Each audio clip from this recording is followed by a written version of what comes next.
وحده الحمد لله رب العالمين وأصلي وأسلم على من أرسله الله رحمة هداية ونورا للعالمين اللهم صل وسلم وبارك على سيدنا محمد وعلى آله وصحبه وسلم تسليما كثيرا دائما متصلا إلى يوم الدين. All praise be to Allah subhanahu wa ta'ala, Lord of the worlds, and may Allah's peace and blessings be upon the last and the seal of all the prophets and messengers and the master of all mankind, Muhammad sallallahu alayhi wa sallam, upon his family, companions, and upon whoever follows his footsteps and guidance to the day of judgment. Brothers and sisters, welcome back to today's lesson on the tafsir of Surah Maryam alayhi salam.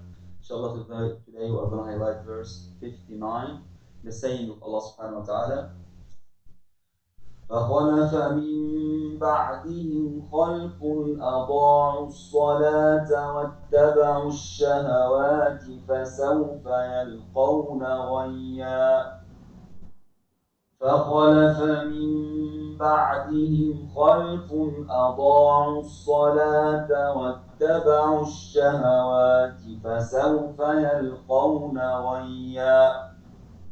Yesterday, we said that Allah subhanahu wa ta'ala has chosen, has selected his prophets and messengers. And he subhanahu wa ta'ala has stated very clearly that he has completed his favor upon those prophets and messengers. And we draw comparison between what Allah subhanahu wa ta'ala did with Prophet Yusuf and what Allah subhanahu wa ta'ala recorded in Surah Maryam. Because in Surah Yusuf we said Allah subhanahu wa ta'ala said when Yusuf told his father about the vision he saw, Yaqub said to him, وَكَذَلِكَ يَجْتَبِيكَ رَبُّكَ وَيُعَلِّمُكَ مِنْ تَأْوِيلِ الْأَحَادِيثِ وَيُتِمُّ نِعْمَتَكَ. Meaning that Allah subhanahu wa ta'ala will select you and will complete his favor upon you. That's to say that Allah subhanahu wa ta'ala has completed his favor upon those prophets and messengers through choosing them and selecting them in particular to be the bearer, to be the carrier of his subhanahu wa ta'ala divine message to mankind. We also said and mentioned one of the characteristics or two of the characteristics of the true believers. What are the characteristics of the true believers? As recorded in the verse of yesterday's verse from Surah Maryam. Ayub.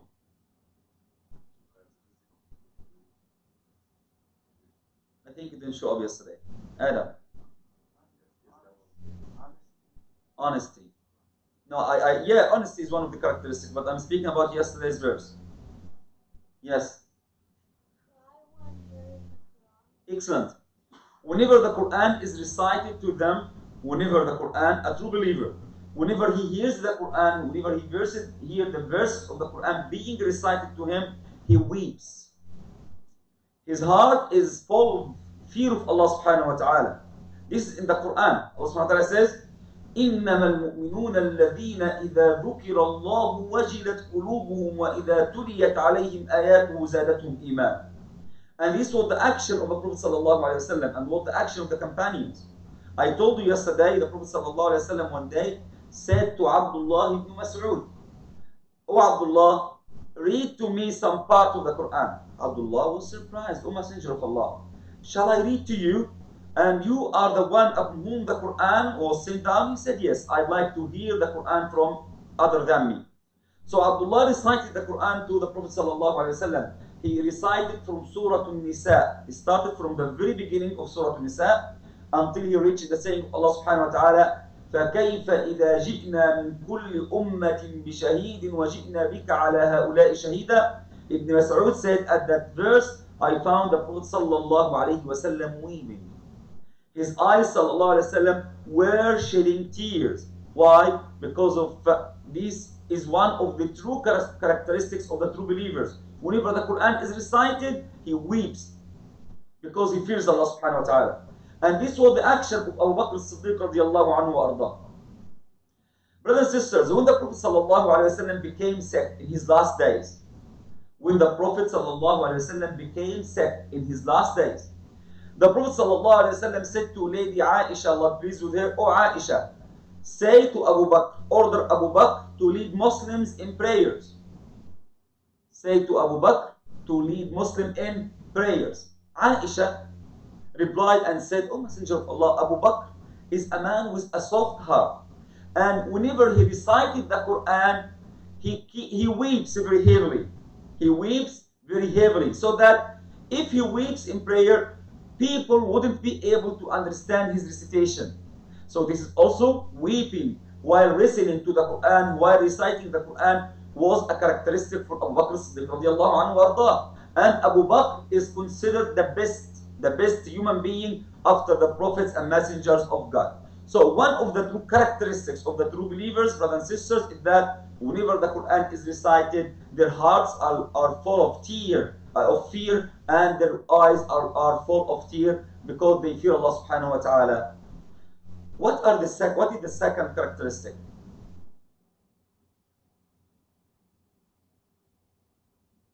We say that whenever the verses of Allah subhanahu wa ta'ala are recited, excellent, that's it, they prostrate. Yeah, they prostrate. And we say that there are about 15 positions in the Quran, whenever you recite them, one must or is highly recommended to prostrate. Huh? How many? If these positions, 15 positions in the Quran, if you recite them, okay, right? For example, فَاسْجُدُوا لِلَّهِ وَاعْبُدُوا كَلَّا لَا تُطِعْهُ وَاسْجُدْ وَاقْتَرِبْ وَلِلَّهِ يَسْجُدُ مَنْ فِي السَّمَاوَاتِ وَمَنْ فِي الْأَرْضِ طَوْعًا وَكَرْهًا وَظِلَالُهُمْ بِالْغُدُوِّ وَالْآصَالِ. Whenever you hear or whenever you recite these verses of prostration, it is a must, it is an obligation upon you to prostrate, or it is highly recommended?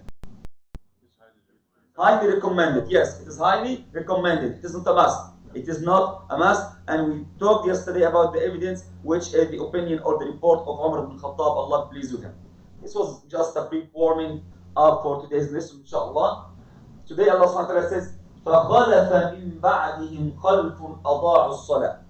When Allah subhanahu wa ta'ala told about his favor upon the prophets and messengers, he spoke about the generation after them. So subhanahu wa ta'ala says, after those messengers, people came.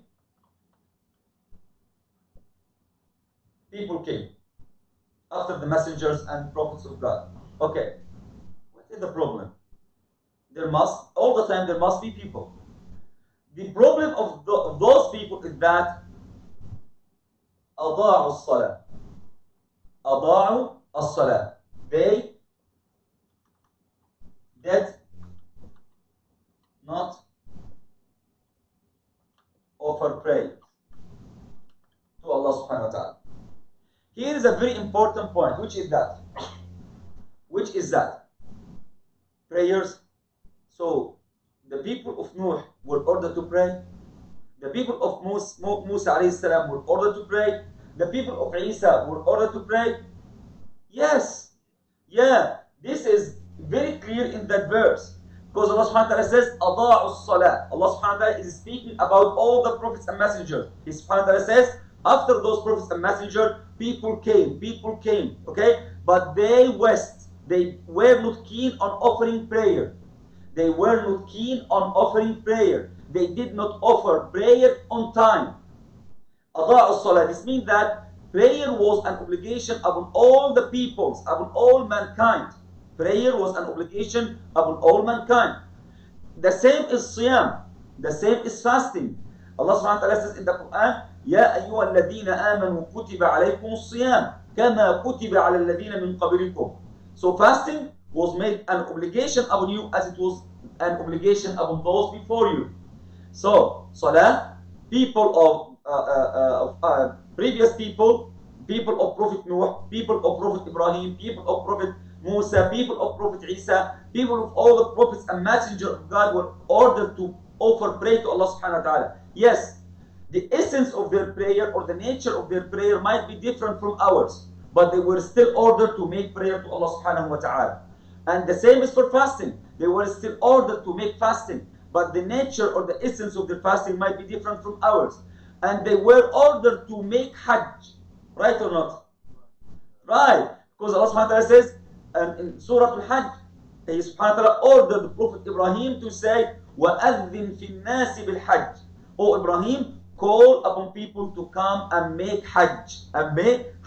Okay? So, this said that all the messengers, here is the very most important point, which is that all the messengers and the prophets of Allah subhanahu wa ta'ala, Allah subhanahu wa ta'ala, this proves very clearly that Allah subhanahu wa ta'ala is the one who sent all these prophets and messengers.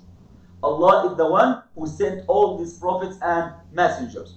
So, after those prophets, whenever the prophet is in his people, some of them would follow the prophet or the messenger and they would act very good and very well on his da'wah, on his law. But when the prophet passed away, when the messenger passed away, they used to alter, they used to corrupt the message. This is what is meant by that verse.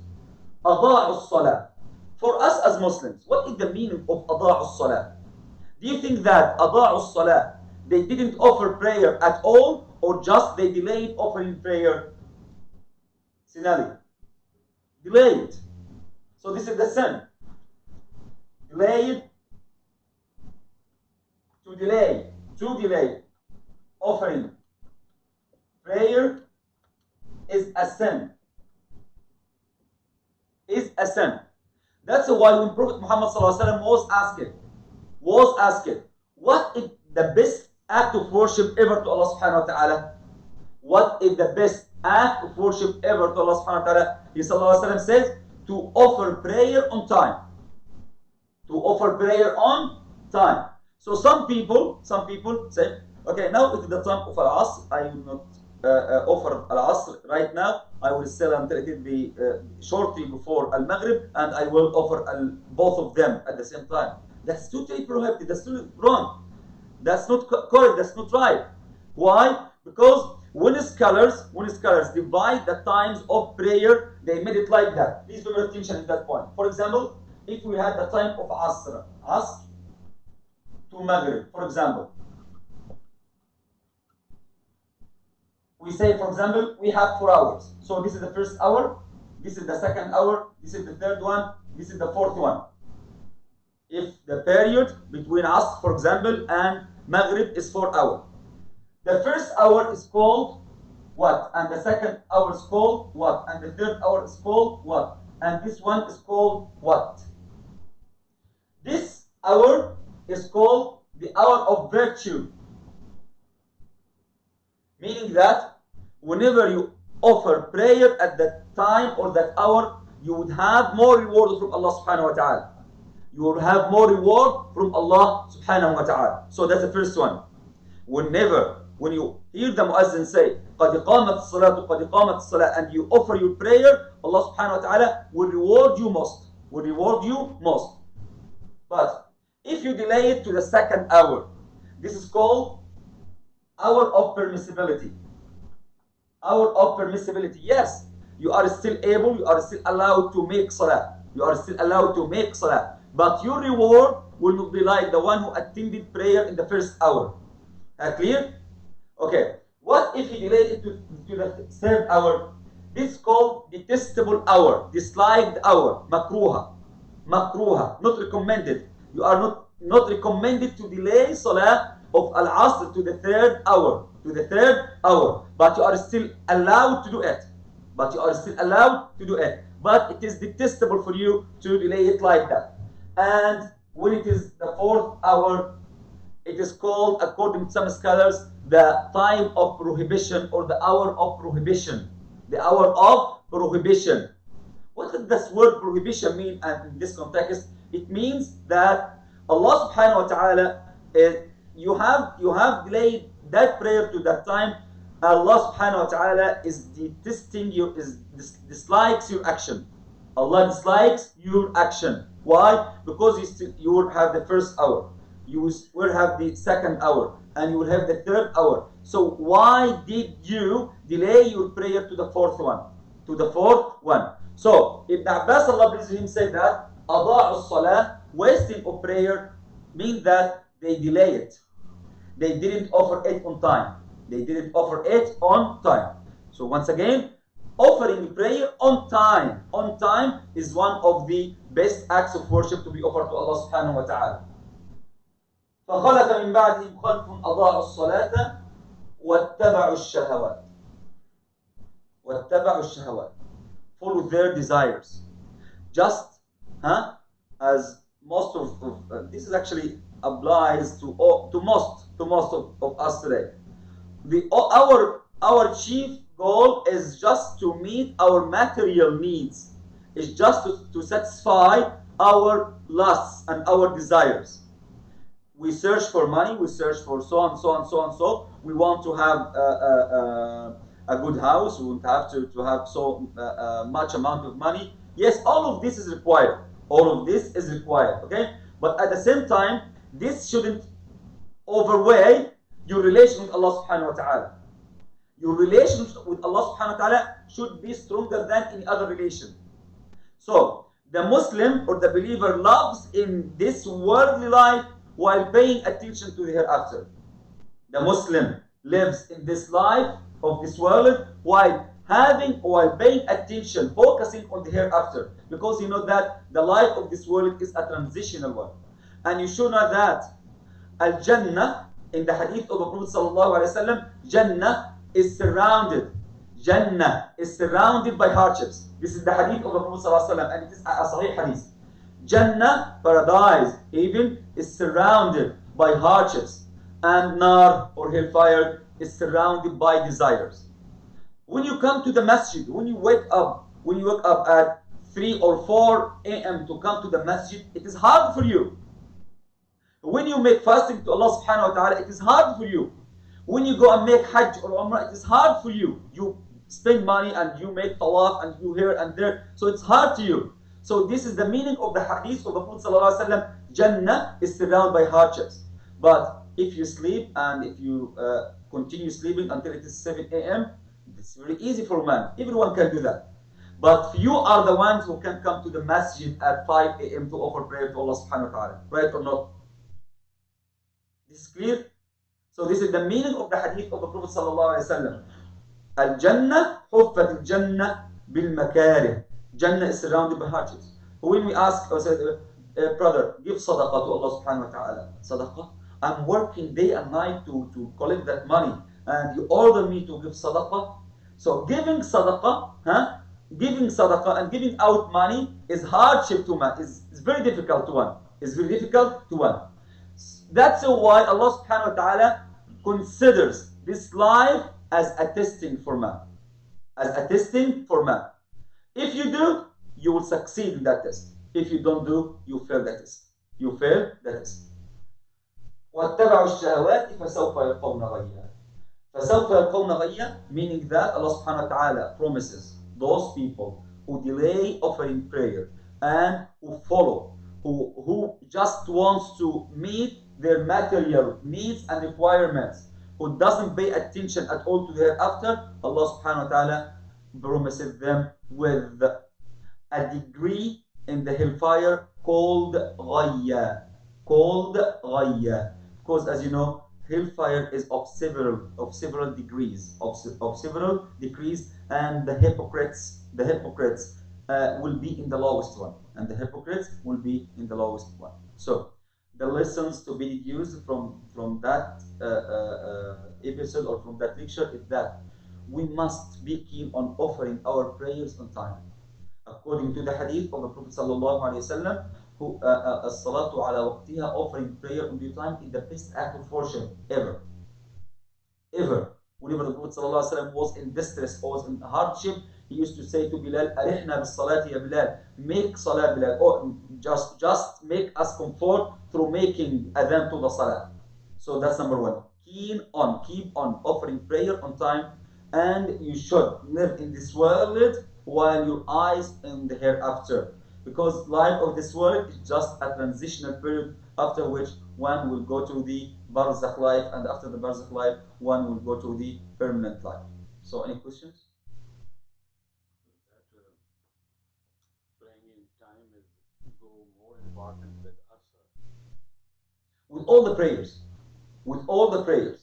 So, Salam sometimes delays Isha. Zuhr and Isha. Isha. So sometimes pray Isha. But if it is the sunnah, meaning that if we agree here in the masjid, for example, to delay the time of Isha until it is 11, that would be very excellent. But Because people today have so many works, have so many businesses, and they cannot stay until that period of time. We say that it's okay to do it right now. It is more virtuous. It is more virtuous. It's highly recommended to be that. Yeah.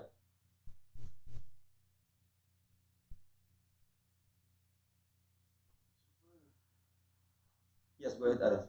The person who forgot, I will say, Go ahead. somebody may forget he didn't pray Zuhr. Mm-hmm. Okay. Yeah. Then he come to Asr. Yeah. Then you, oh man, I didn't do Asr. I don't know Zuhr. Allah subhanahu wa ta'ala is the all merciful. And this is the hadith of the Prophet sallallahu alaihi wasallam. Allah subhanahu wa ta'ala will not hold us accountable if we forget. So can he still make? Yeah, he can still it. The Prophet sallallahu alaihi wasallam said, من نام عن صلاة أو نسيها فليصلها إذا ذكرها لا كفارة لها إلا ذلك. Meaning that if somebody forgets to offer a prayer, or somebody was overslept that he didn't offer a prayer, he should do it when he remembers that there is no expiation for it unless that. So if someone forgets a prayer, he must make it up. Yeah. Just finish your question. So the person who forgot to pray Zuhr, then he come to the masjid to pray.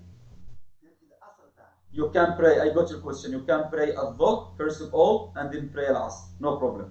So he come. And if you pray al-Asr before and make al-Dhuhr after that, it's okay according to scholars. Yeah.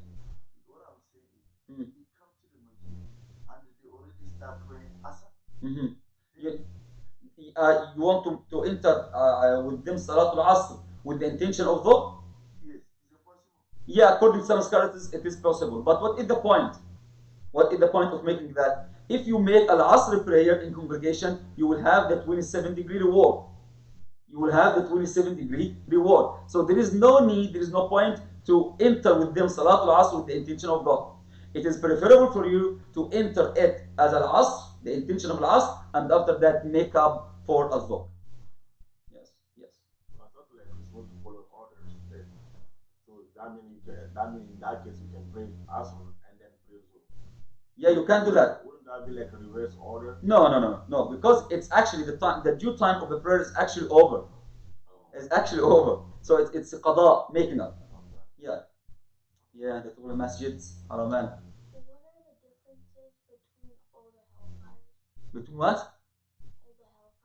All the hellfires? All the hellfires. The degrees of the hellfire, we ask Allah subhanahu wa ta'ala to protect us all from the hellfire, is that whenever goes down, it's become hardest. It becomes hardest. And the punishment in it is the severest ever. So that's why the lowest one of it is Allah subhanahu wa ta'ala prepares it for the hypocrites. For the hypocrites. Who are the hypocrites? Yeah. You will give me the answer at Asr, inshallah. Assalamu alaikum wa rahmatullahi wa barakatuh.